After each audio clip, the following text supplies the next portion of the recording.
Hey everybody, hey, welcome back to the 53206 cast. I'm Alex. And I'm Meg. And Meg. Yeah. Is a podcast. It is. Meg, today you know, when we try to come up with ideas for the podcast, it's usually just the stuff that you and I talk about. Yeah. Kids, well, they don't go to bed before us really anymore. They Not never anymore. go to bed. Yeah. But but you know, in the past, we would sit down if the kids go to bed, and we would be chit-chatting, and things we would talk about would end up typically being, or could be, podcast episodes. Yeah. And so we've been talking about this one for a little while, about a week, 10 days, something like that. Yeah. And I liked the concept of it. So Meg, why don't you give us a little bit of background on why we want to talk about this? Well, okay. This topic might be a little bit controversial. Controversial. Yeah, well, might be a little controversial. We're going to talk about the Super Bowl game. Okay. And I'm going to say it was a great game. And I know that is controversial. A lot of people did not like the actual Super Bowl game, but you know, I have to go back to my dad saying over and over again to me, defense wins championships. It does, and it did again. And it was a great game. Last weekend. But for real, we're going to be talking about the Super Bowl halftime show. Okay. Because there was, I'm not sure if you knew, but there was an alternative halftime show. Sure. And I felt like, you know, my news, my social media, everywhere was like, oh, this never happens. And I looked it up. And do you know how many Super Bowl alternative halftimes there have been? I think probably one per year. A lot. So in 1992, In Living Color actually did a segment. And I was trying to remember, because I remember alternative Super Bowl halftime shows, because I like watching the football game. Yeah, yeah. I don't really want to watch the singing part unless it's like somebody that I already like, which I get. Yeah. But I feel like I remember probably not watching the Super Bowl, but watching the In Living Color alternative halftime. There's been a lot show. of times WWE has been doing some sort of performance during that. In 2003, SNL did a whole Weekend Update. Okay. And so, like, I feel like this is not a new thing. And I just feel like we keep being kind of fed that, like, things are so polarized and things are so bad right now. It almost makes me feel like I shouldn't try to be friends, or I shouldn't try to go outside of like my comfort zone. And I shouldn't try to associate with people who are, you know, politically different than me. And so that's kind of where I wanted to start off. Yeah, I could see how, you know, if you had heard that Bad Bunny was going to be the Super Bowl halftime performer, and then you were like, well, who's I don't even know who this person is. And so then you look it up, and then you realize, okay, he's from Puerto Rico. Yeah. Sings in Spanish, and you are the type of person that is interested in diversity, and you might be like, oh, okay, this would be the first time, I think, time that the Super Bowl has been performed in Spanish, and probably the first time that somebody from Puerto Rico has headlined the Super Bowl. You would, if you are the type of person that's like, oh, I like that because it's different, and I like that we are celebrating other cultures, you know, you might be put off by somebody who thinks the opposite. Yes. And somebody who is more of, and I'm going to put this in quotes, even though we're on a podcast, a traditionalist. They like their traditional halftime, whatever even that means. Yeah. I could see how you might be inclined to dislike that person because this event, for whatever reason, has become polarized, where it's one side versus the other. One side is so outraged that the Super Bowl halftime is in Spanish, and then they decide that they're going to have their own Super Bowl. And I I feel like, do I just write off those people completely? Sure. I feel like that is what our society is telling us to do. Yeah, I think so. And I think it's easy to see somebody. I don't remember. All I remember from the non-Super Bowl halftime Super Bowl. The alternative one. I was at Kid Rock was there. I'm not like a huge Kid Rock Do you remember when we saw Kid Rock? I do remember when we saw Kid Rock. Yeah, I and my what year buddy was that? Ando. it was 100 years after Harley started, so Yeah, whenever that was, it may have been like 2006 or 2005, something like that. Yeah. There was a big Harley celebration down at the lakefront in Milwaukee because Harley's from Milwaukee. And this was kind of before they would do these large festival type things. So the security wasn't great. And it was great at first. Well, it was great at first. But and then everyone left. Well, sure. Well, the big hubbub over at that was that Elton John was the performer. Which Elton John and Elton Kid John's Rock, great. Elton John and Kid Rock together was very unique. Yeah, it was cool. I don't know that Elton John was necessarily like the biker sure. guy's Yeah. favorite. Yeah. But so yeah, a lot of people did leave, and then we were able to sneak in and go watch Kid Rock and Elton John together. Yeah. But anyways, I'm not like a giant Kid Rock fan. I'm not enough of a Kid Rock fan where I'm like, oh, okay, I want to watch him sing songs versus somebody else sing songs. Yeah. Anyways, my history with Kid Rock, but yeah, I could really see how you are like baited into being outraged that one side of the political spectrum is doing something, and you're almost not a part of your own team if you aren't outraged. Yeah. And I could see how, you're told over and over again you shouldn't like, whoever's on the other side of the aisle. And I just don't think that's a good. I don't think that's good. I don't think the outcomes of that are great. And I don't care what any other person watches, at the halftime of the. I don't care anybody watching it on TV ever. It's such a ridiculous thing. Like, you're not gonna like somebody because of which halftime show they watched. Like, in reality, like this is ridiculous. Well, it's ridiculous, but it's also. I'm not going on a little bit of a limb here, but when I think about the impetus for hatred in the world, a lot of it has been in the past. We don't like people that look different than us. Yeah. And then the extension of that is I don't like people that act different than us. And thoughts precede actions. And so then you could say, well, I don't like people that think differently than I do. But I think it's pretty foolish to assume that the whole world is going to think the same as you think. Yeah. Yeah. I just listened to a really interesting podcast. It was a Trevor Noah one. And it was with the new mayor of New York. And he said how Republicans have a lot of creativity and like expand, like, oh, Trump can build this huge tower. Trump can build this huge wall. And like no one's really asking why. Whereas like Democrats, they have a tendency to be a little bit more narrow-minded and like want to stick to the same olds or stick within a box. And a lot of times people ask Democrats like, well, how are you going to do that? And so he was saying like that, like creativity is actually like one of the most important parts. And I really liked that idea. I liked that idea of like that if we don't have both sides of the aisle together, we can't solve these really big problems. Like you can't solve a really big problem if you don't have creativity.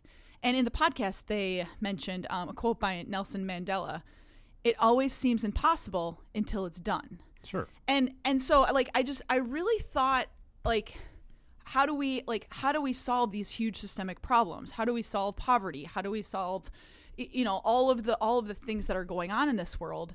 And I think we solve it through creativity. We solve it through being able to, hear from other people, hear what they're saying, and be able to spin off into these different ways and then trying them. And I think we get the most creativity when we're able to see outside our views. Yeah, you want to be a well-rounded human being. And so I would just be really careful if the only people that you're interacting with are people that think the same way that you do. I don't know that to be that different than interacting with people that just look like you do. Yeah. Mm-hmm. There's a lot of diversity to be had in the world, and just because it's a podcast about areas of concentrated poverty, I throw in there too. People that are in the same socioeconomic group as you, and that doesn't mean that you should or have to do anything. if you're given an opportunity to hear someone else's side about something, the least you can do is not just write them off. Yeah. Especially because if they liked one specific Super Bowl halftime performance. Because Meg, if Willie Nelson had been on the alternative halftime, I probably would have just watched because I like Willie Nelson, and I would want to see Willie Nelson on the Super Bowl halftime. Yeah. I don't have a strong feeling either way about Bad Bunny, but I'd be like, oh well, I want to see what Willie Nelson's going to be doing. Yeah, and I do want to say, like, I mean, I think if you're saying negative things about a whole group of people, sure, I think like that's not good. So I do just want to caveat, when people were talking about the Super Bowl halftime and somebody's saying, really negative things about a group of people who are already marginalized or already, not given all the things. That's not a good thing. Yeah, and I think it's easy just to like throw out. I mean, never, but it hasn't been this way in our history up until probably this point, where you can just throw out your opinion into the internet, and random people in random places, people riding on the bus or waiting to get a haircut, can read your opinion about something, and there's not a whole lot of nuance in a social media post or something like that. And I think that that in particular isn't helpful. I mean, you post whatever you want, and I don't care. Again, I don't care what you watch on TV. I don't care what you post on social media. But if those are the types of things that we're sitting around and getting outraged about, it doesn't. We're not probably moving the needle in the way that we need to move it. Where, if you're feeling offended because your vision for the United States is one where, many cultures are celebrated and everyone feels welcome regardless of what they look like, and everybody has equal opportunity to live the life that they want to live, within a fairly loose set of boundaries. It might not be helpful to just get into arguments with people that maybe don't share those same viewpoints. Or completely write them off. Sure. Because I think, like, I'm not going to get into an argument with somebody. I'm just going to say, oh, you're this type of person. I don't want to associate with you. And I don't think that's helpful. And I really feel like, our news, our social media is, like, telling us, like, we can't, if you're not on this team, you're against this team. And I don't think that's helpful. I don't think that's, like, bringing the world, that's not creating a better world when we're all just like, okay, nope, not anymore on my team. And because too, I would think that over the course of your lifetime, you probably would evolve. Yes. I understand that. Yes, I'm the same person. Meg, we had our 20th wedding anniversary a couple of weeks ago. And we went out, and part of that was we were trying to come up with, like, the best thing that happened in each of the 20 years that we were married. Yeah. And in order to do that, I was, like, looking back and in my phone of, like, well, what was I doing in 2017? Yeah. I don't know what I was doing. But yeah. I have pictures from 2017. Yeah. So it jogged your memory. Like, oh, we went to this place, or we saw this many Fish concerts, or whatever. Sure. By the way, if Fish had an alternative halftime show, I would totally have watched it, regardless of what political affiliation that halftime show had. You would have been there. I probably would have gotten in the car and drove over there. Yeah, I probably would have. Yeah. Slept in the car overnight. And yes, you would have. Yes. Just lived off of gas station food. It would have been great. I would have loved it. Yeah. But so, when we were looking through these pictures, in my head, I know that I'm the same person that was photographed in 2017. And you had even showed me one. I was like on a roof. Must have been right after we were married, because that's when I redid our roof. And I'm up there, and I know cognitively that was me, but I'm a very different person than the person that was photographed on the roof in 2000, probably 2007. I'm different. Yeah. And I would assume that same thing will happen when we go out for our 30th wedding anniversary or 40th. Yeah. Maybe we'll skip 30 and just wait till 40 to do something. Just do over 20 years, celebrate. But, you throughout the course of your life, you become different. Yeah, and that's a good thing. Yeah. Yeah. And I know when I've had some experiences where I've had to try to steer, in particular, a school towards a direction. Yeah. And it never worked when I would stand or watch somebody else stand in front of the teachers and tell them this is the direction that we're going to go. It always was more beneficial, at least for me, to start to paint a picture of where we would go. Mm-hmm. Maybe think about what would be like a nice first step towards that, and then help everybody kind of take a step in that direction. Yeah. So, if you're finding yourself getting upset because of whatever, because, I mean, what did we have? We had Super Bowl halftime show. Ice was like 2 weeks before that. Mm-hmm. There was probably something 2 weeks before that. I'm sure. Yeah. There's going to be another. There's going to be another thing that people are going to rally around because they want to express their ideals and get their ideals out into the world. Yeah. And I don't know. I looked at the viewership because I read an article about the alternative one. Yeah. And it was like an eighth of the actual Super Bowl. So it wasn't like, it wasn't even like you could really consider that to be a threat to your ideals. Mm-hmm. Some people wanted to watch country music and preferred to watch that versus, Bad Bunny singing songs. Mm-hmm. By the way, it was really cool. Bad Bunny? Yeah. Yeah. It was very entertaining. It was very impressive. I think my favorite part was when, and I feel like I heard NPR talking about it, but when he went up on the electrical posts. Yeah. Because the electricity goes out a lot in Puerto Rico. Oh. And I was like, it reminds me of the streetlights. Yeah. And, I was like, you know what? Me and Bad Bunny, we have a lot in common. All right. It was also kind very of, not really. I also saw a thing about how like everyone was like terrified that he was going to fall off. I mean, I feel like that could happen. Yeah, it was. Yeah, I was glad when he got. That'd be bad timing if it. It would. Yeah, that wouldn't go well. But yeah, if you're put off, like it's fine. It's fine if you find someone else's viewpoints to be not in line with your own. Yeah. And it's fine to have some kind of feelings about that. I'm not saying that that's wrong. But I would just be really careful. You can't expect yourself to progress towards a more evolved way of thinking throughout the course of your life and not assume that somebody else is also going to evolve. It's fine to live in a little bit of discomfort and say, this person thinks differently than I do. Yeah. Maybe someday they will think the same way that I think. Yeah.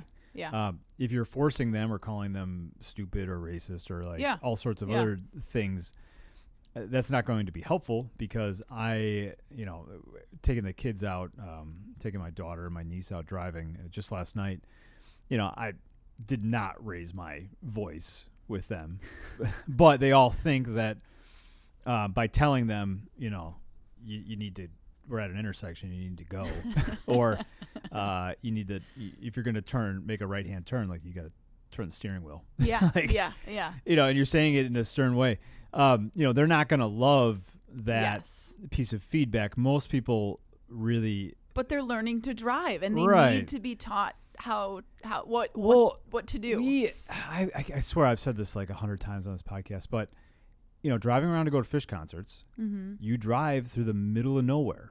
Or going on spring break, you drive through the middle of nowhere. Like 2 spring breaks ago, we went down to Texas or New Orleans or one of those. Yeah. And we were down in the middle of Arkansas. Yeah. Like way back in the middle of Arkansas, a place that is the exact opposite of where we live. Yeah. In terms of what the people look like and probably some of the opportunities that you might have. Like, I don't know where I would go to the grocery store if I lived way out there, right? Yeah, those people that live there are going to think differently than I think. Yeah. Because your worldview is shaped by the world that you live in. Yeah. And if the world that you live in is very different than mine, it's probably stands to reason that you're going to think a little bit differently. Yeah. Now, as we progress as a society, and whether your society is your city or your state or your country, some of that or that continues to be blended. And so it wouldn't surprise me if somebody from the middle of Arkansas at some point is more receptive to some of the things that I think are right or wrong. Yeah. But it also shouldn't not be reciprocated by me. Right? Like I should be more accepting, Yeah. or at least I should be open to the possibility that maybe some of my own viewpoints are not right. And that's fine. Yeah. You know, Yeah. that's fine. It's kind of how you navigate through life. And again, I feel like it goes back to that, like, if we want to solve these big problems, we need everyone's voice. We need everyone's experience. We need everyone on board to be able to solve these big issues that we're facing. Yeah. And also, if, you remember we would hear like a bunch kind of in our early 20s, a bunch of sermons. Yeah.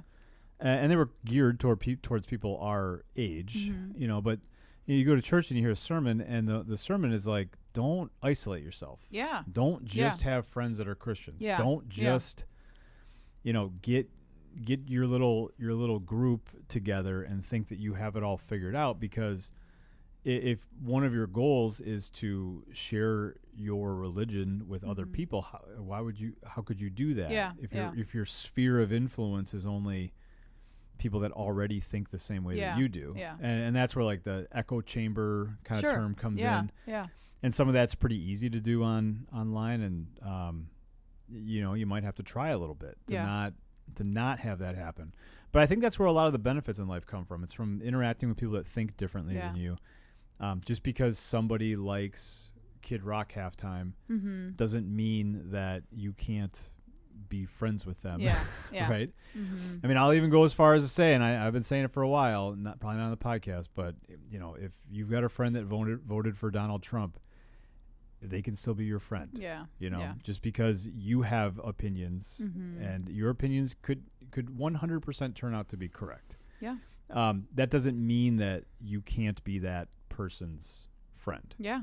And in fact, if I really cared, I don't really care about this, but if I was like, I have to have Democratic leadership in the country, I probably would be making friends with Republicans. Yeah.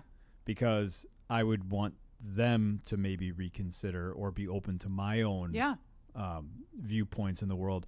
And if I just never interact with a Republican, how would I ever expect some of the things that I've learned to be true to be able to be shared with somebody that maybe hasn't had those experiences? Well, and I think we all know that we're not right about everything. We're always learning and growing. And so if you're around the exact same people that are saying the exact same thing all the time, you're not going to grow, you're not going to learn, and you're not going to be a better person. Yeah.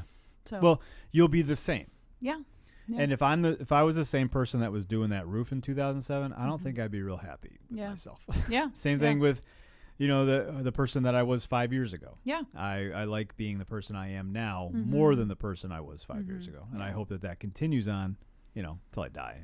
That's fine. But it's never a bad thing to be continually evolving. And one of the easiest ways to evolve is to open your mind up to things that you're not currently opening your mind up to. And I just know that it's really easy to get caught up in like whatever the latest thing to be outraged is. Yeah. And I'm not sure that that's super helpful. And in fact, I would actually go do the opposite. Is whenever the next thing to be outraged is, I would find somebody that's has the opposite opinion, and I would just try to learn how. And you do a really good job at that. I feel like I look down on you, but you actually do a really good job at listening to podcasts that you don't always agree with. Right. And when all the ICE stuff was going on, I want to this is going to sound crazy. I want to watch Fox News because I want to hear what they're saying. I have probably the opposite opinions. Yeah. But I want to know what their talking points are. Sure. And I want to know how they're framing it. Yeah. And I don't simply because I'm interested in hearing what the other side is going to say. That doesn't mean that I believe what the other side is going to say. I always just feel like it's a slippery slope. I don't want to. Yeah, but I do. Again, I'm sorry for always poo-pooing you when you start talking to me about these things. But it is. I feel like you're you brought this up, and I was like, I don't want to talk about this. And you wanted to talk about this on the podcast, and I was like, I don't. It's hard for me, but it's something that you're right. I don't want to be the same person, and I want to learn and grow. And well, I think too. So take the ICE example. There are people that'll pop up on your TikTok or whatever, the pop up somewhere. Sure. That would have been like really militant ICE supporters. Okay. And like, I don't know. Sometimes, I'm not saying that everybody that is a supporter of ICE is this way. I'm definitely not. But you just see like some of the most ridiculous versions of that. And you know, if all you're interacting with is the most ridiculous version of the thing that you don't believe in, then you never leave yourself open to the possibility that like, well, this person might have had an experience that actually, okay, maybe I should take that into consideration. Yeah. Some of that stuff was just so absurd that I don't know. I don't know what you're going to find in that, but I think if you can at least approach it with that kind of openness, then that allows you, you know, again, you don't have to believe everything that, you know, you don't have to change all of your beliefs simply because you watched one episode of a different newscast. Yeah. But, you know, it would be at least mildly helpful to maybe understand where another subset of the population is coming from. Yeah. So, Meg, you got anything you want to plug? I think I just want to plug for myself and for the listeners who are feeling discomfort, like listening to some podcasts that you that might stretch you a little bit, that might feel discomfort. Because I think it is helpful for us to be able to learn and grow as hard as it is. Well, yes. I just want to go back to this idea before we close here that, you know, if you hate someone because they think differently than you, it's not that different than hating somebody because they look different than you. Yeah, yeah. And I think that for the most part, we've grown as a society to say that we don't hate people that look different than us. Mm-hmm. And so that's fine if that's where we're at. Yeah. You know, we've overcome the hurdle of you look different. I don't have to hate you. Yeah. And now we're at the point where you think different. Yeah. And I don't, you know, maybe don't have to hate you. The hatred is not useful in most scenarios. Yeah. Sometimes I suppose it could be beneficial, but for the majority of the time, vast majority. Well, I'm leaving the door open. Sure. Okay. But not a lot of less hatred would be good. Better towards everybody. Yeah. So, all right. Well, thanks for listening, and we will catch you next time. Bye. Bye.